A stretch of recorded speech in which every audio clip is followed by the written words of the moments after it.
Bom dia, paz seja com todos, né? Passando aqui, né, para mais um devocional, né? Já tem alguns dias que eu não faço uma gravação. E algumas pessoas, né, disseram que estava acompanhando, algumas pessoas disseram que estavam gostando da palavra, e algumas pessoas pediram para poder estar postando novamente. Teve um companheiro lá de Petrópolis que disse que estava assistindo o vídeo pelo Facebook. Eu fiquei feliz, né? Que é a palavra de Deus sendo divulgada através de mim. Estávamos aí numa correria aí, mas hoje conseguimos um minuto, né? Para poder estar fazendo a gravação do nosso vídeo, da palavra que Deus colocou no nosso coração, para poder estar compartilhando com os amados.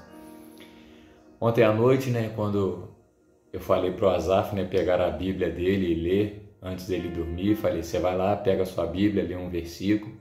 Se você não entender, você vem aqui em mim que a gente conversa, a gente procura entender o versículo. Aí ele falou, né, sobre Paulo e Silas, ele pegou, leu, ele não entendeu.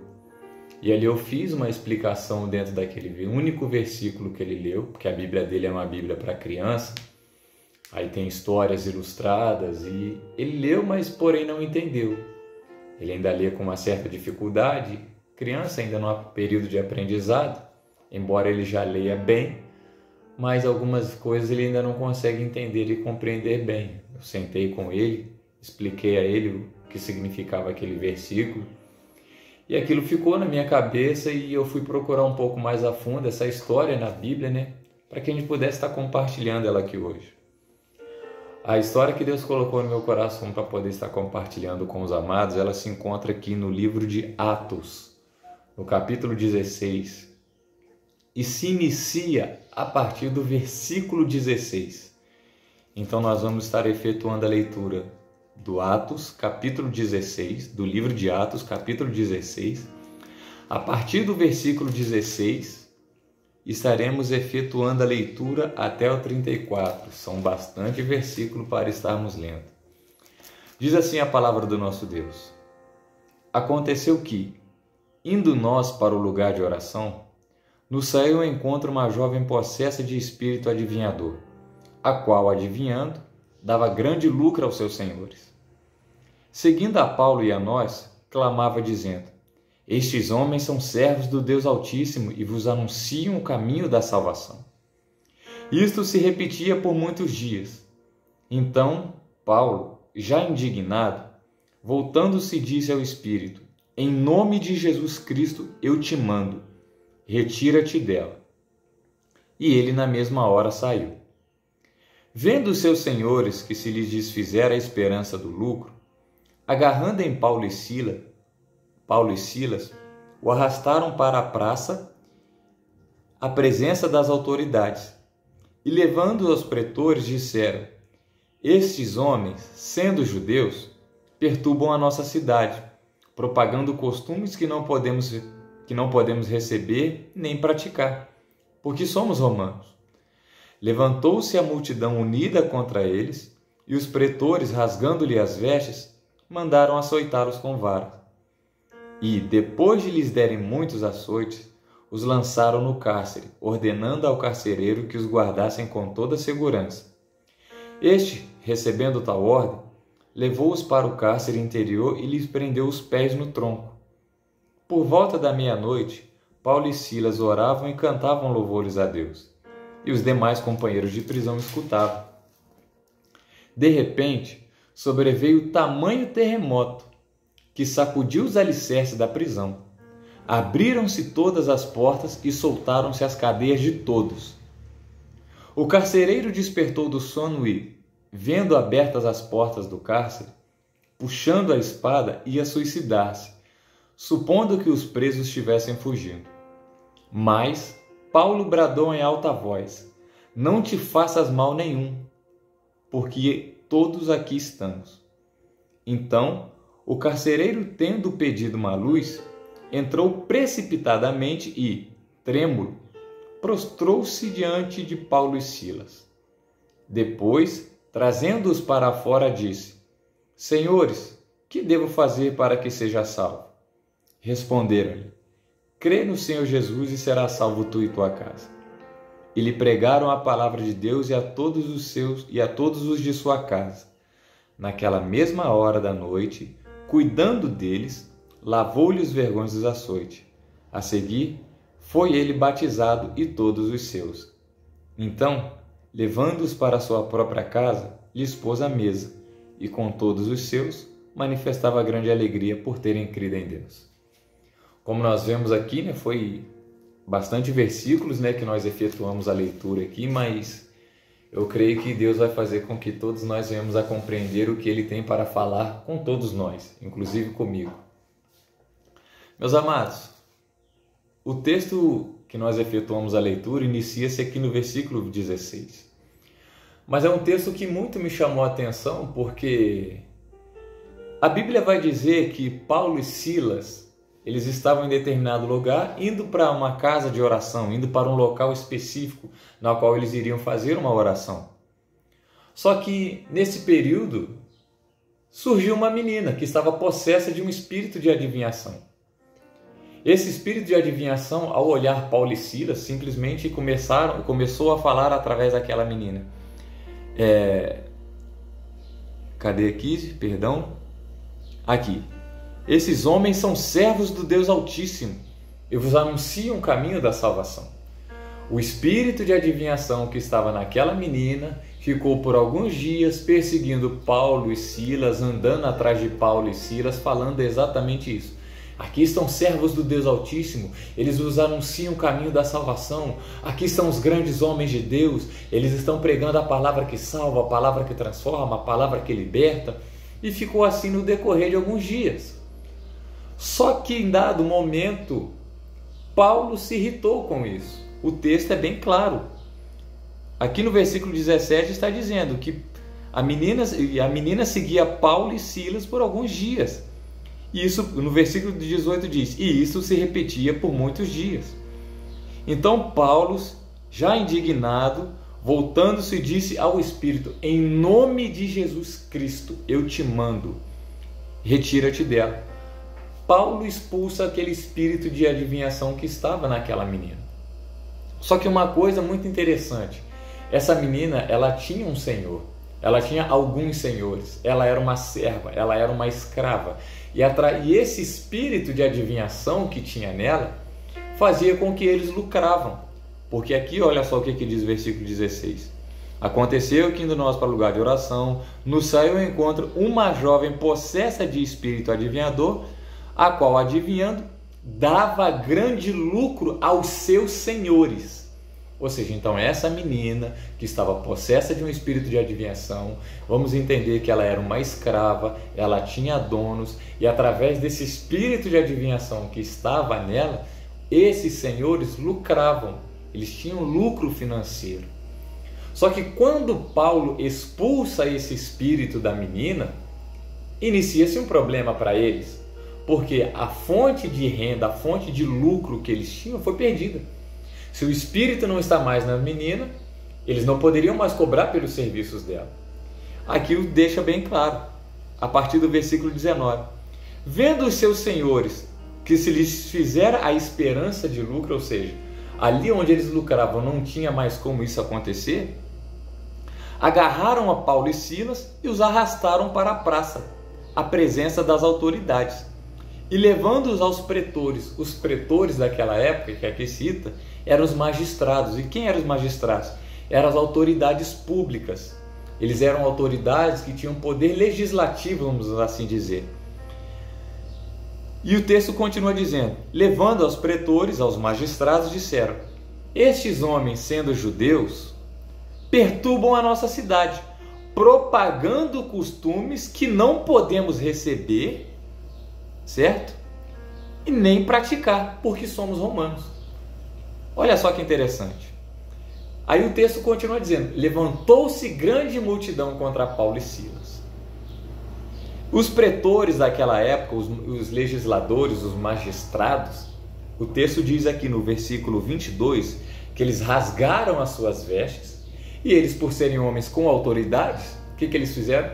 Mandaram açoitar Paulo e Silas. A palavra açoite significa A palavra açoite é um instrumento com tipos de couro e algumas vezes em extremidades pontiagudas com objetos de ferir. Então o açoite era uma ferramenta com o objetivo era de causar dor. Só que aqui o texto diz que eles foram açoitados com varas. Então não era um chicotezinho com algumas pontas, com algo pesado na ponta para poder machucar, não, eram varas.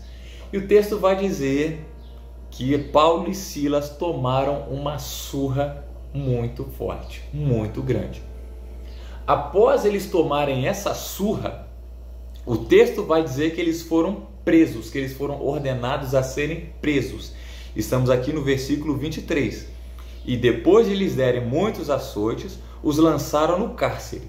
Ou seja, após apanharem bastante, a Bíblia não diz uma quantidade de açoites que eles tomaram, mas lá em Deuteronômio diz que era uma média de em torno de 40 açoites, só que aqui não relata exatamente que foram os 40. A Bíblia diz apenas que eles foram açoitados, que eles apanharam bastante, com varas. E após apanharem, após serem açoitados, eles foram lançados na prisão. E o texto vai dizer que foi posto lá um guarda, um carcereiro, para poder estar cuidando dele, para poder estar de olho neles e nos demais presos que lá estavam.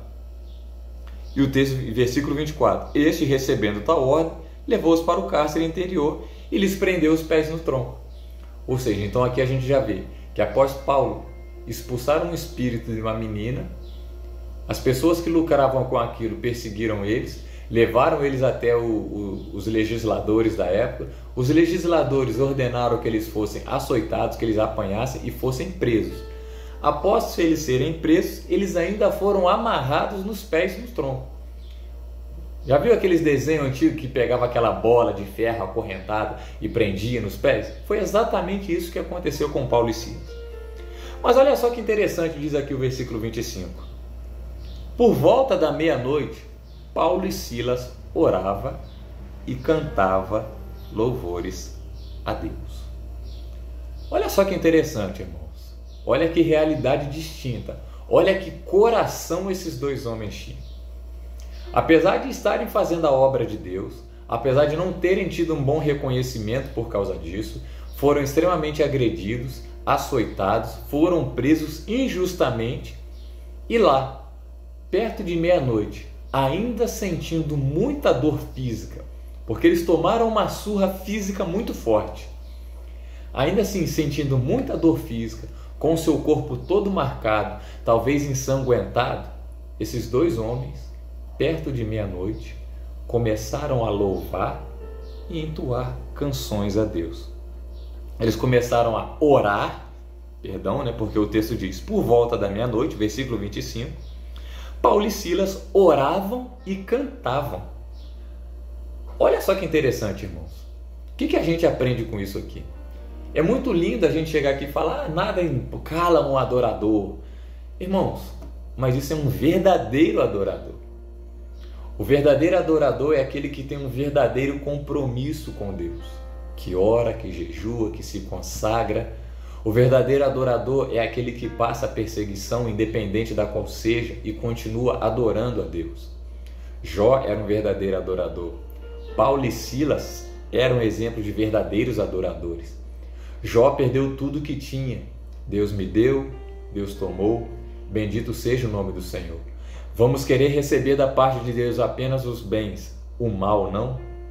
Paulo e Silas, após apanharem violentamente, estavam machucados, cansados. Perto da meia-noite, levantaram sua voz de oração e entregaram adoração a Deus. Adoração sincera, independente de como estava o seu corpo físico.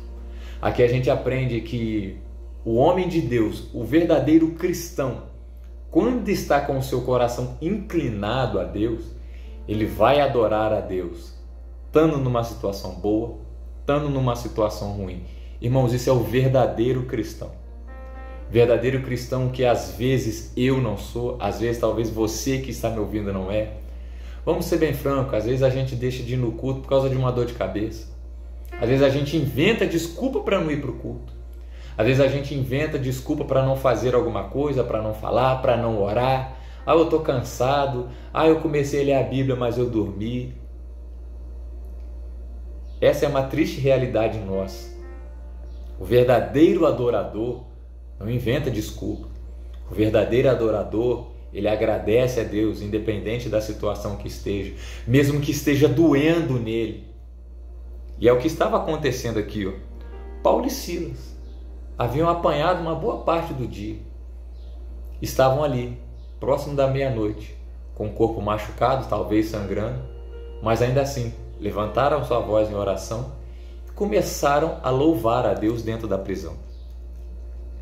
E o texto ainda diz, e os demais companheiros de prisão escutavam. Ou seja, então aqui a gente vê que Paulo e Silas estavam na prisão, mas não estavam sozinhos.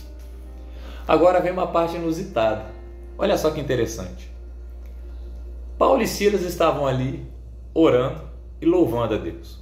Versículo 26 diz, de repente, sobreveio tamanho terremoto que sacudiu os alicerces da prisão.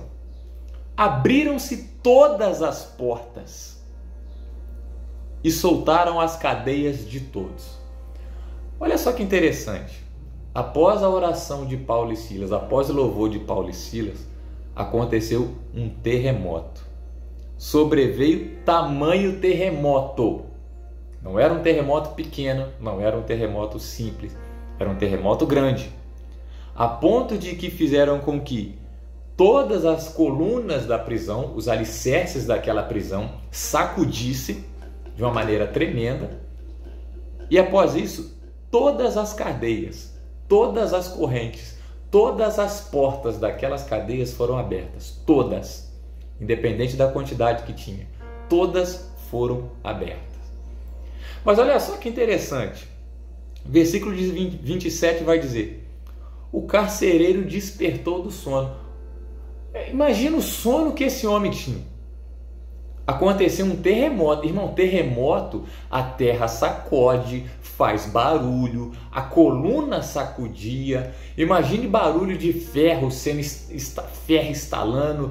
Imagine barulho de ferro quebrando, cadeado sendo quebrado, as portas de ferro abrindo, batendo ferro no outro. Imagine o barulho que fez, não apenas da terra tremendo, das colunas sacudindo, do ferro quebrando, e aquele homem lá dormindo. Tanto é que o texto é bem claro. Após o terremoto ter passado, é que ele acordou. O carcereiro despertou do sono e vendo abertas todas as portas. Tipo, ele pensando, eu deitei para dormir e estava de boa. Agora eu acordo, tá todas as portas abertas. O que aconteceu? Ali ele automaticamente já pensou, e meu fim, não cumpri o meu trabalho direito. Eu como guarda não estava vigilante. Automaticamente todos os presos já fugiram. Ele nem foi averiguar. Isso é o meu jeito de pensar. Porque o texto diz que aqui no momento em que ele despertou do sono, viu abertas todas as portas, o texto é bem claro. Versículo 27. Puxando a espada, ia suicidar-se. Ou seja, ele ia tirar a própria vida. Porque era responsabilidade dele estar atento ao que estaria acontecendo para que nenhum dos presos fugisse. Só que ele dormiu no posto dele. Acordou, todas as portas estavam abertas, todas as correntes estavam quebradas. Então automaticamente ele pensou, todos os presos fugiram. Ele, para evitar sofrer a penalidade, ia gerar a própria vida. Só que uma voz bradou de dentro de uma das celas. Não faça isso. Todos nós estamos aqui. Aqui nessa parte do texto diz a conversão do carcereiro. Só que uma coisa muito interessante, se Paulo falou que todos estavam ali, eu consegui compreender uma coisa, que no momento em que Paulo e Silas oravam e cantavam antes do terremoto acontecer, todos aqueles presos que estavam ali ouvindo o louvor e a oração de Paulo e Silas se converteram. Porque quando o texto diz que as correntes foram quebradas, as portas foram abertas, o carcereiro acordou, ele ia tirar a própria vida e Paulo grita para ele não fazer isso, porque diz que todos estavam ali, nenhum dos presos, embora tendo a oportunidade, fugiu, me fez entender que todos esses presos passaram por uma mudança de mente. Se todos eles passaram por essa mudança de mente e permaneceram onde estavam, significa que Deus agiu naquele local. eu consigo entender e compreender isso, que Deus agiu naquele local. A ponto de, no momento em que o carcereiro começa a se deslocar, vai olhando cela por cela, ele vê todos os presos no seu devido lugar. As portas abertas, as correntes quebradas, e ali ele fica sem entender. Tanto é que ele chega, o versículo 29 diz: então o carcereiro, tendo pedido uma luz, ou seja, ele praticamente chegou até Paulo e Silas, pediram uma direção, entrou precipitadamente e todo trêmulo, assustado, com medo, tipo, o que aconteceu aqui? Eu não estou conseguindo compreender. Ele se prostrou diante de Paulo e Silas, levou Paulo e Silas para fora da cela e fez uma pergunta: senhores, que devo fazer para ser salvo? Aqui ele reconheceu que aconteceu alguma coisa extraordinária. Aqui ele reconheceu que houve um mover que ele não conseguia entender. Aqui ele viu uma diferença em Paulo e Silas. Aqui ele viu a presença de Deus em Paulo e Silas. A presença que o verdadeiro cristão exala, independente da situação que está vivendo. E aqui o texto é bem claro: que devo fazer para que seja salvo? Aí vem a resposta de Paulo e Silas para ele: crê no Senhor Jesus e será salvo, tu e a tua casa. Não é algo, meu Deus, eu preciso fazer toda aquela cena, não. Basta apenas acreditar que Jesus Cristo veio, nasceu, viveu, fez a obra de Deus aqui na terra, entregou a vida dele para que nós pudéssemos hoje nos aproximar a Deus, aceitar ele como único suficiente Salvador, e se tiver a tempo e a oportunidade, nascer de novo. E foi exatamente isso que aconteceu. E o versículo 31 diz: crê no Senhor Jesus e será salvo tu e tua casa. Ali Paulo e Silas pregaram a palavra de Deus e a todos da casa daquele carcereiro. Ou seja, aquele carcereiro pegou Paulo e Silas, levou para sua casa, e lá na casa do carcereiro, Paulo e Silas pregou o Evangelho, pregou a palavra que salva, a palavra que cura, a palavra que liberta, a palavra que transforma, a palavra que abre os olhos, a palavra que muda a mente, a palavra que faz você entender e ver a vida de outra maneira. O texto é claro: Paulo e Silas pregaram para aquele homem, pregou para toda a família. E olha o que diz o versículo 33: naquela mesma hora da noite, cuidando deles, lavou-lhe os vergalhões dos açoites. Ou seja, aqui novamente a gente vê que o carcereiro pegou Paulo e Silas, cuidou deles. Todos os calombos que estavam no corpo de Paulo e Silas por causa da surra que eles levaram, o carcereiro estava ali cuidando, limpando, passando um remédio. O carcereiro se dedicou a ajudar Paulo e Silas.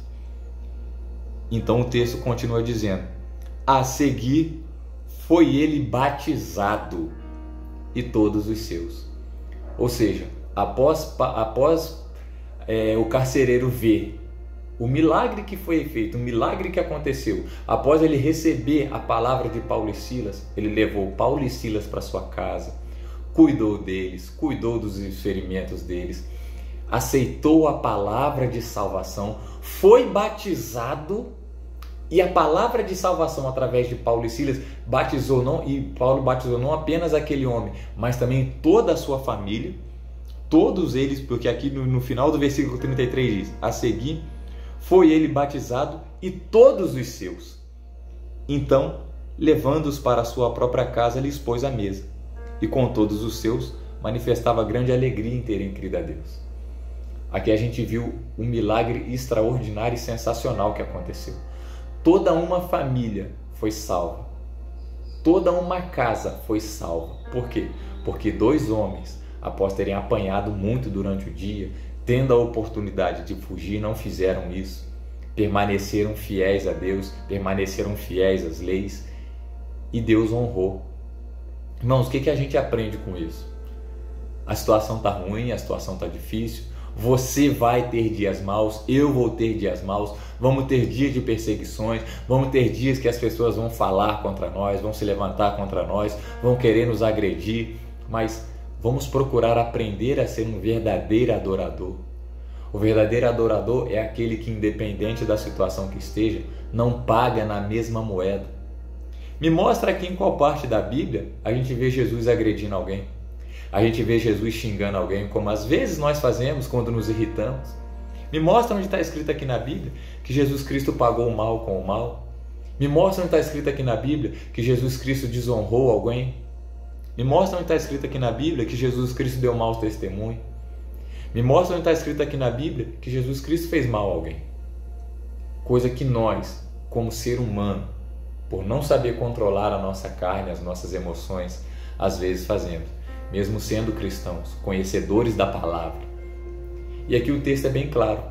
Paulo e Silas, apesar de terem sofrido um açoite terrível, continuaram ali, louvando, adorando a Deus. Após Deus ver sinceridade no coração deles, Deus fez um terremoto acontecer. Eles poderiam ter fugido, não apenas ele, mas todos os presos. Só que o texto diz que todos permaneceram. O carcereiro, ao acordar, vê aquela cena, automaticamente ele ia tirar a própria vida. Só que Paulo, ainda dentro da cela, grita: não faça isso, nenhum de nós fugiu. Aquele carcereiro, sem entender nada, chega até Paulo e Silas e pergunta o que ele precisa fazer para ser salvo. E Paulo dá uma resposta simples: apenas creia no Senhor Jesus e será salvo você e sua casa. Então aquele homem aceita a palavra, recebe a palavra, cuida de Paulo e Silas. Aquele homem, após cuidar de Paulo e Silas, leva ele para sua casa. E ali Paulo e Silas prega para toda a sua família. E eles são batizados. Irmãos, nós não entendemos a maneira como Deus quer salvar alguém. Para talvez Deus querer salvar alguém, é preciso eu e você passarmos por uma situação bem desagradável, como foi essa de Paulo e Silas. Mas é interessante que, para que o propósito de Deus venha se cumprir, a gente tem que permanecer fiel, independente de como esteja a situação. Doeu em Paulo e Silas, mas eles ali continuaram. E o propósito de Deus se cumpriu, porque foi a salvação de uma família. Não apenas de uma família, mas a conversão de todos aqueles que estavam na prisão. O objetivo de Deus sempre foi alcançar almas. Só que hoje o que falta para nós é buscar entender essas coisas, buscar entender que viver para Deus é viver de renúncia. É entender que você vai passar perseguição, você vai ter problema. E olha só a situação que esses homens viveram. Apanharam fisicamente. Irmãos, vamos ser bem francos. Quem de nós quer estar numa situação dessa? Perdão, mas ninguém quer. Eu não quero, você que vai ouvir não quer. Ninguém quer. Ninguém quer passar perseguição, ninguém quer ser perseguido, ninguém quer ser humilhado, ninguém quer ser maltratado. Ainda mais não estando errado, que era o caso de Paulo e Silas. Eles não estavam errados. Mas nós não entendemos o jeito de Deus fazer as coisas a partir do momento em que eu e você permanecemos fiel. Ser fiel a Deus, se fosse tão fácil, todo mundo conseguia. Mas a questão é, depende de que tipo de coração nós temos. Será que nós verdadeiramente temos um coração inclinado ao Senhor, assim como era Paulo e Silas? Ou nós somos o crente voltado apenas no interesse? Quem nós temos sido em Cristo? Que tipo de pessoas nós temos sido? Que tipo de pessoa nós temos buscado ser? O que nós temos buscado em Deus para as nossas vidas? Será que nós temos buscado ter um coração inclinado ao Senhor, assim como esses dois homens tinham? Ou nós somos apenas a igreja que busca para si? A igreja que na primeira perseguição já está cansado, já não quer saber, já paga na mesma moeda, já xinga, já ofende, já grita. Quem nós temos sido em Cristo, irmãos? Então, que essa palavra de reflexão ela possa servir para as nossas vidas. Embora Deus esteja falando com você através de mim, eu também me enquadro nisso. Que tipo de cristão eu tenho sido? Quem eu tenho sido? O que as pessoas veem de mim? O que as pessoas falam de mim? Qual é o meu comportamento? Quando eu passo na rua, quando eu vou lá na barbearia levar meus filhos para cortar o cabelo, o que é falado de mim quando eu saio? Será que falam que eu tenho um bom testemunho? Será que falam verdadeiramente ali vai um homem de Deus? Ou será que simplesmente fala lá vai mais um crente sem vergonha, né? Que não está nem aí para nada? Irmãos, que nós possamos aprender com Paulo e Silas a procurar a ser um crente fiel, a ter um coração inclinado para o Senhor. Que Deus te abençoe nessa manhã, que essa palavra caia ao seu coração, que você seja acrescentado e edificado por ela, Que Cristo abra seus olhos para alguma coisa e que você venha entender o real objetivo de nós como cristãos é sempre procurar ter um coração inclinado ao Senhor, independente de como esteja. O que eu e você temos que aprender é parar de querer determinar como que Deus deve nos abençoar. Porque quando levantamos a nossa mão e entregamos a vida para Ele, falamos, seja feita a tua vontade. Então que eu e você nessa manhã possamos aprender a ter um coração inclinado. Como disse Davi lá no Salmo 51, versículo 10. Cria em mim, ó Deus, um coração puro. Então que eu e você possamos ficar com essa palavra, que possamos ser alimentados por ela, que Cristo venha nos edificar e que possamos aprender a verdadeiramente sermos servos fiéis ao Senhor nessa terra. Deus te abençoe, tenha um excelente dia, tenha uma excelente semana, que você seja alcançado por Cristo, que a sua vida seja alcançada, que a sua casa seja alcançada, que haja saúde dentro da sua casa, que haja libertação, que haja transformação de mente, transformação de coração. Deus tem muita coisa para você. Arrisco em dizer que a coisa mais medíocre que Deus tem para você talvez seja a cura do seu corpo físico, talvez seja a cura da sua mente. Enfim, Deus tem muita coisa para nós. Muita coisa. Mas para vivermos isso é preciso nos esvaziarmos de nós, do nosso querer, da nossa vontade. E estar disposto e disponível, assim como estava Paulo e Silas, para que grandes coisas possam ser feitas em nós e através de nós. É preciso abrirmos mãos de nós mesmos. Fique com Deus, Deus te abençoe, tenha uma excelente semana. Em nome de Jesus. Amém.